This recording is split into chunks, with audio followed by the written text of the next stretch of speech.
Olá, meus amigos, sejam abençoados em nome do Senhor Jesus. Há muitas pessoas que têm fé, possuem a fé, porém, as mesmas pessoas não têm tido coragem, audácia para usar a mesma fé e tomar posse daquilo que Deus prometeu na sua palavra. Então, o que isso significa? Significa que essa fé que elas possuem, na realidade, está mais ligada às emoções, aos sentimentos do coração, do que propriamente a fé. Porque a fé é a voz de Deus dentro de nós. É um pedaço de Deus dentro de nós. A fé é um sinal de Deus dentro de nós. Então a pessoa diz assim: eu quero receber o Espírito Santo, mas eu também quero curtir as alegrias, os prazeres da carne.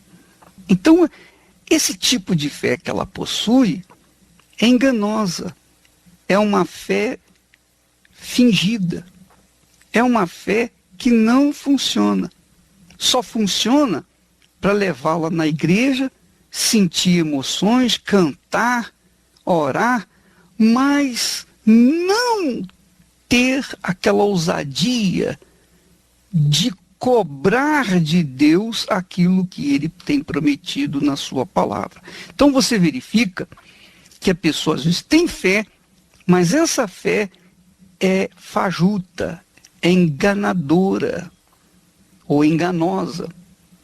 E por conta disso, entra ano, sai ano, a vida dela não muda, não sai do que é. Essa é a realidade.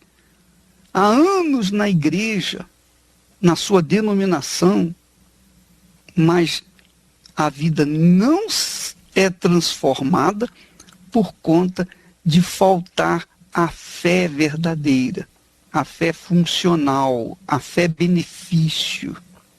Ora, minha amiga, meu amigo ouvinte, você há de convir que não é possível fazer omelete sem que se quebre os ovos. É ou não é? É impossível. Assim também, se a pessoa tem fé, então ela tem coragem para agir a sua fé e tomar posse daquilo que a sua fé lhe pede. Porque quando nós temos um sonho, acalentamos um sonho dentro de nós e uma fé para realizá-los, então isso vem de Deus, é a voz de Deus. Agora, se nós temos os sonhos, mas a fé que temos não é a voz de Deus, consequentemente, é uma fé superficial, é uma fé emotiva, então esses sonhos ficam sem condições de serem realizados. Quero uma nova vida, mas não quero abrir mão das baladas da vida noturna. Por quê? Por que não quer abrir a mão das baladas noturnas? Porque a sua fé é fajuta, a sua fé é incrédula, a sua fé é emotiva. Essa é a realidade. Ela diz: eu quero o cumprimento das profecias na minha vida, a vida abundante que Jesus prometeu, mas também quero continuar sendo livre para fazer o que me convém. É impossível. Absolutamente impossível. Como é que você quer o cumprimento das promessas de Deus e não quer atender às obrigações da palavra de Deus, das responsabilidades da palavra de Deus? É impossível. Essa é a realidade. Quero tomar posse da minha terra prometida, mas não quero atravessar o Rio Jordão. nem ultrapassar as muralhas de Jericó, e muito menos enfrentar os intrusos que lá estão. Então é impossível você ter ou tomar posse da terra prometida. Porque a terra prometida está cercada, está apinhada de inimigos. A terra prometida tem o Rio Jordão, que você tem que ultrapassar. Tem a terra de Jericó, a cidade de Jericó, que você tem que ultrapassar, que tem muralhas altíssimas, tem barreiras altíssimas. É impossível transpor a cidade de Jericó sem a ação conjunta, sem a parceria sua com Deus. Então, minha amiga, se você quer facilidades para tomar posse da terra prometida, você vai ficar onde está e só vai regredir na sua vida, porque é impossível tomar posse de uma terra inimiga se não houver uma guerra, uma luta, um conflito contra os inimigos que lá estão. Muito bem, quero me formar, mas não quero estudar. Impossível. Como é que você vai se formar um médico sem estudar? Como é que você vai formar-se como engenheiro sem estudar? Não é possível isso. Então, são coisas banais que fazem a gente entender o poder da fé. Quero ganhar dinheiro e ter vida tranquila, mas não quero trabalhar muito. Impossível. Impossível. É claro, como é que você vai ganhar muito dinheiro e viver uma vida tranquila na velhice se você não trabalhar muito enquanto é jovem, não se esforçar? É impossível. Quero me casar, quero ser feliz, mas não quero seguir os conselhos de Deus e obedecer a sua palavra. Impossível. Você conhece, e talvez você esteja agora mesmo vivendo um inferno no seu casamento por conta exatamente disso. Você se casou com qualquer um ou qualquer uma. Essa pessoa com quem você se casou é desobediente à palavra de Deus. Você é obediente à palavra de Deus, mas ela é desobediente. Como é que vai conviver a luz com as trevas? Como é que vai conviver a pessoa que está na luz com a pessoa que está nas trevas? Não tem como. É impossível ser feliz. Mesmo você sendo da fé, mas se você casa com uma pessoa que é das trevas, como que você vai ser feliz? Não dá, não tem condição. Então, coloque esses conceitos em dia, verifique, pense, pese, para que você não venha se iludir com a sua própria fé. Porque a fé viva no Deus vivo, não deixa ilusão. É uma convicção pessoal que nos leva, que nos arremete a tomar posse de tudo aquilo que Deus prometeu. E para que nós possamos executar essa fé, nós precisamos de coragem, de audácia, que nasce da própria fé. Agora, se você não tem audácia, se você não é audacioso, não tem coragem para tomar posse, para executar a sua fé, então é porque você não tem fé. Essa é a realidade.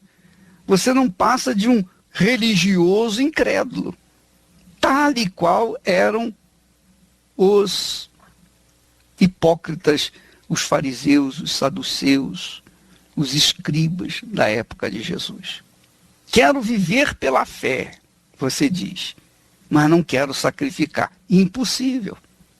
Viver pela fé é viver crendo que Deus fará aquilo que Ele prometeu que faria, todo dia. Ainda que a gente não veja o que Ele vai fazer, mesmo assim a gente acredita, crê. E tem que sacrificar a carne, tem que sacrificar a vontade pessoal.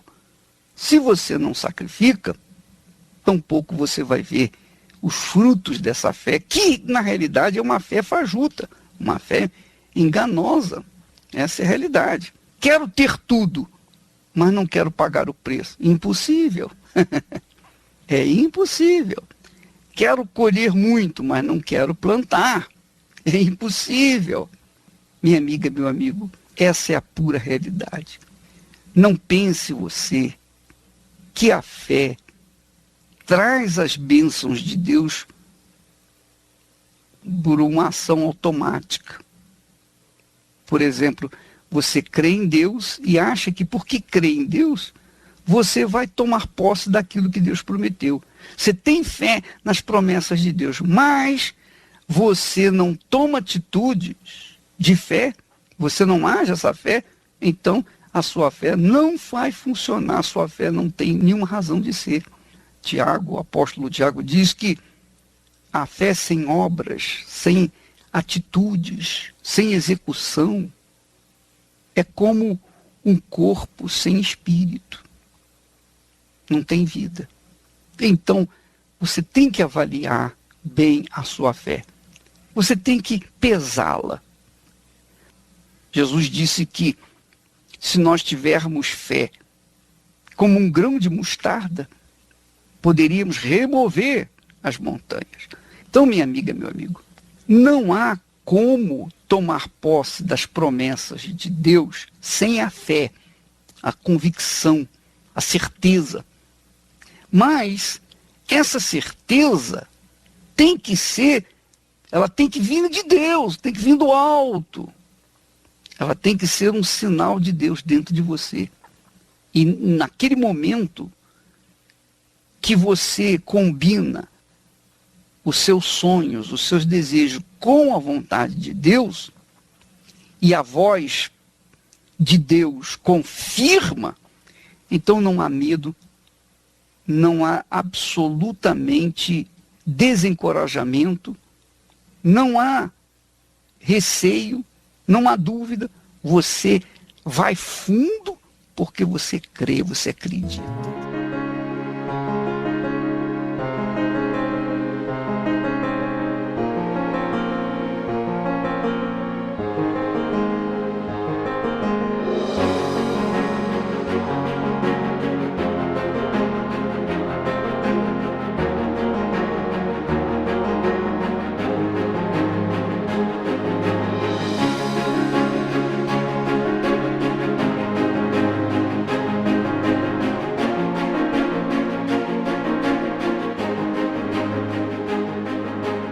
Vim de 11 relacionamentos frustrados. Quantos? 11.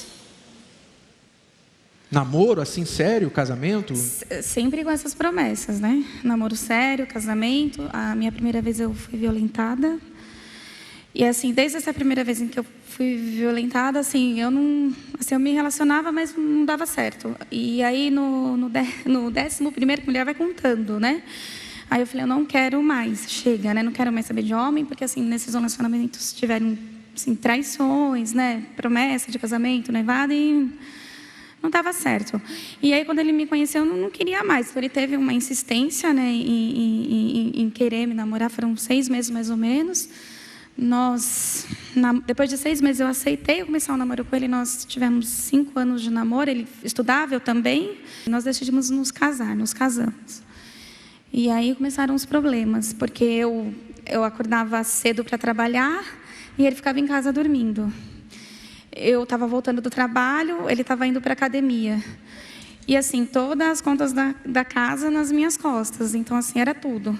E aí ele tinha clientes para atender e não ia atendê-los, né? E assim, aquele sofrimento, né? Enfim, ele tinha um perfil totalmente diferente do meu, né? Que no namoro eu não percebia, porque cada um tinha a sua casa, cada um tinha a sua dinâmica. O que você fizeram em 5 anos que você não percebeu isso? Não percebi. Então, são 6 meses. Em 6 meses ele não mudar, eu estou anulando o casamento. E aí, nesses 6 meses, eu comecei a lutar na terapia e ele começou a mudar. Então, eu tive um relacionamento de 5 anos, só que eu era roqueiro, não tinha muito objetivo de vida. Meus pais me sustentavam, não me ensinou a lutar para a vida. Então, assim, se eu tivesse dinheiro para comprar CD, já estava bom. Eu sempre fui muito independente, então acho que é por isso que eu não percebi. Então, assim, eu sempre tive meu trabalho, meu dinheiro, eu sempre era focada muito nos estudos, enfim. E aí, quando eu me casei com ele, assim, eu não, assim, por mais que eu fosse independente, eu não queria sustentar ninguém. Eu não queria, assim, ter casado e, assim, sair para trabalhar e ele dormindo. E aí, assim, aí eu perseverando, ele foi mudando. E ele foi mudando de fato. Só que, e aí foi quando eu decidi ter o meu filho. Mas aí ele já estava mudado. Eu já estava num cargo bom, ele já estava com a loja dele, a gente estava numa estrutura. A gente tinha ido para um apartamento maior, a gente estava bem. Só que aí, com o meu filho, eu parei de vir na terapia. Com a criança, eu comecei a priorizar mais o meu filho, foi um parto difícil, enfim. Aí tudo aquilo que eu sofri no início do casamento, onde toda a casa estava na minha responsabilidade, voltou tudo de novo. Então, novamente, eu me vi com ele dormindo, não querendo ir tocar a loja, as dívidas do lado dele aumentando, porque ele passou a não dar o dízimo, né? Enfim, várias coisas que foram acontecendo. E aí eu tive força, graças a Deus, para voltar. Aí quando eu voltei mesmo, de fato, para lutar por ele, foi no templo. Quando eu cheguei aqui, eu estava assim com muito mal, assim, eu não queria mais assim estar com ele, queria me separar, mas não tinha força para me separar porque eu não estava trabalhando. Foi tudo muito difícil, mas É uma guerra, na verdade. Sim, teve agressão. Ele chegou a apertar a minha perna e agredir muito forte, a ponto assim que se eu fosse no médico eu tinha que denunciá-lo. O que mudou na sua vida? Não, responsabilidade, foco tanto na família, menos. Antes eu pensava mais em mim, agora eu vejo mais a questão de família,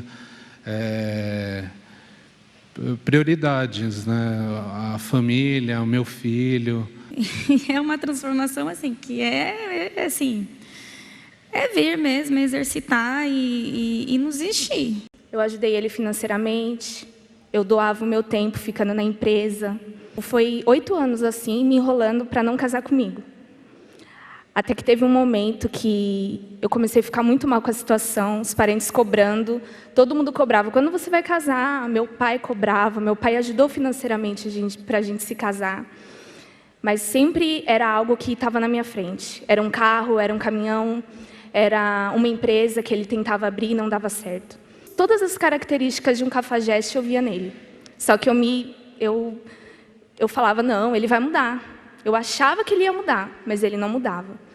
E aí, nisso, eu me cansei, fiquei doente, aquele problema que estava dentro começou a se exteriorizar na parte de fora.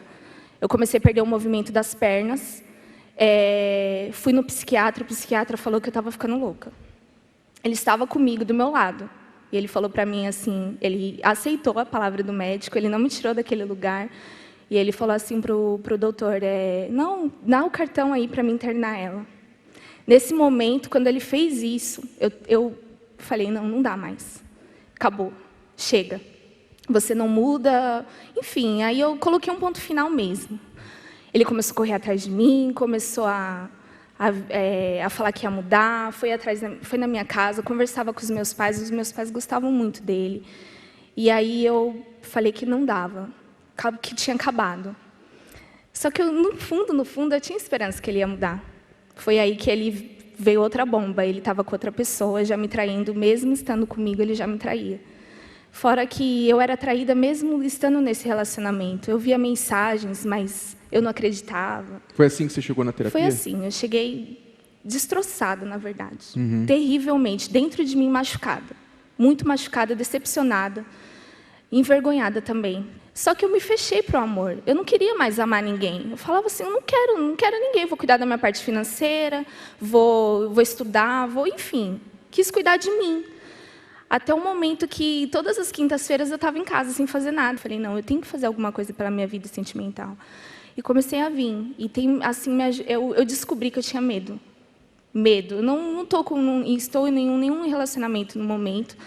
Mas, assim, nesse momento, aquele medo que eu tinha de conhecer alguém, de aquelas cicatrizes, os traumas do passado, desses 8 anos, todas as raízes, elas foram eliminadas na terapia do amor.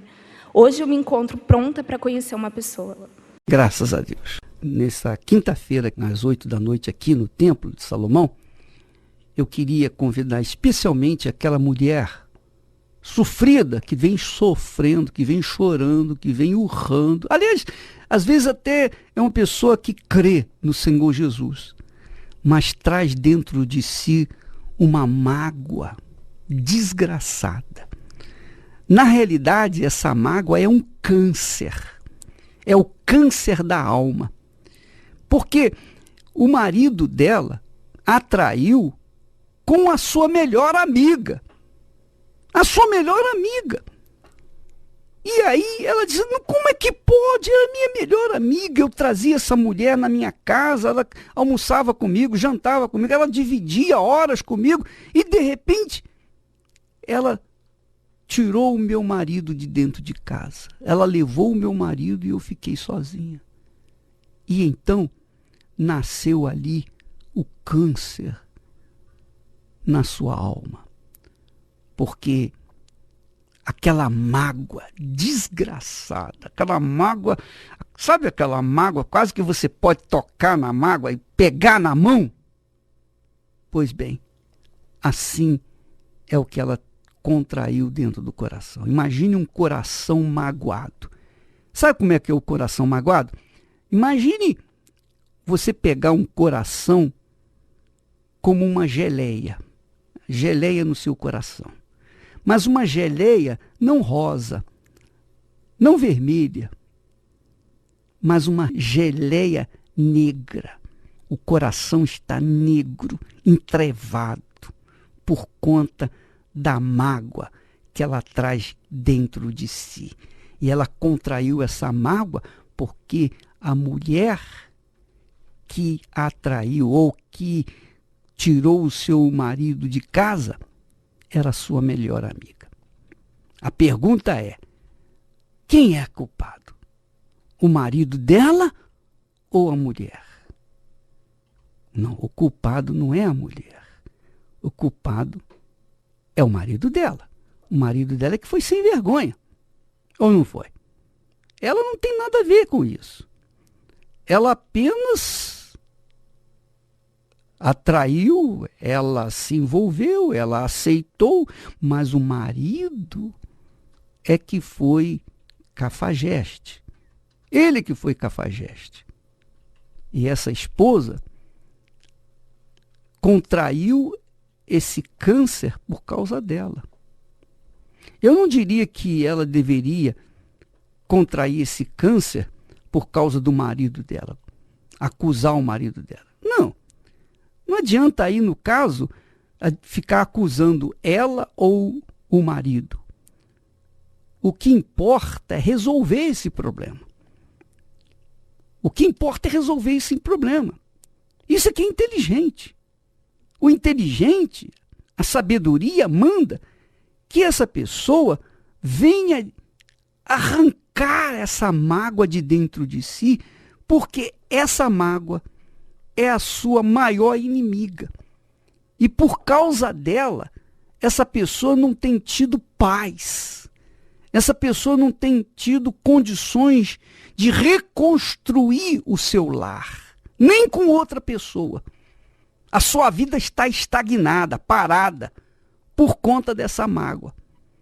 E Jesus disse que se a gente não perdoa aqueles que nos ofendem, tampouco a gente pode ser perdoado. Então, minha amiga, meu amigo, nesta quinta-feira, dia 23, às 8 da noite, nós estaremos fazendo uma oração especial para esse tipo de problema, esse tipo de pessoa. E se você é uma dessas vítimas da mágoa, então, nesta quinta-feira, às 8 da noite, eu estarei aqui com vocês no Templo de Salomão. Nós ficamos por aqui. Deus abençoe a todos em nome do Senhor Jesus.